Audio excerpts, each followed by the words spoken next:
চিকেনকে রসুন আদা আর ভিনিগার দিয়ে ম্যারিনেট করে মা রেখে দিয়েছে।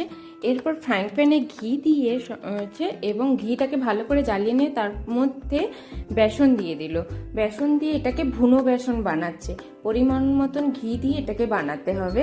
আর ভুনো বেসনে তন্দুরির কালারটা ভালো হয়, সঙ্গে কাশ্মীরি লঙ্কার গুঁড়োও দিতে হবে, দিয়ে ভুনো বেসনটা বানাতে হবে। এরপর একটা বলে সর্ষের তেল পরিমাণ মতো ও কাশ্মীরি লঙ্কা নিয়ে ভালো করে এটাকে মিক্সড করে নিচ্ছে।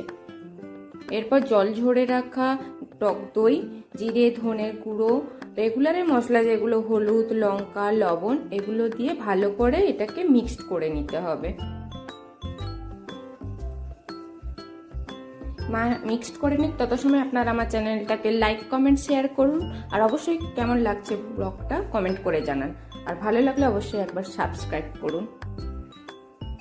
তো এরপর ভুনো বেসনটাকেও এর মধ্যে দিয়ে দিচ্ছে। দেখুন কালারটা জাস্ট হয়েছে। দেখুন লেগ পিসগুলোকে ম্যারিনেট করে 3 থেকে 4 ঘন্টা রেখে দিলে খুব ভালো। বেশি সময় রাখতে পারলে তো আরও ভালো। তো মা এটাকে 3 থেকে 4 ঘন্টা রাখছে। এর 3 থেকে 4 ঘন্টা রাখার পর ফ্রাইং প্যানে বাটার দিয়ে বাটারটাকে ভালো করে গরম করে নিয়েছে। ফুল ফ্লেমে এখন চিকেনগুলোকে দিয়ে দিচ্ছে। এর সঙ্গে কাঠকয়লা থাকলে খুব ভালো হয়, কিন্তু আমাদের কাছে কাঠকয়লা নেই।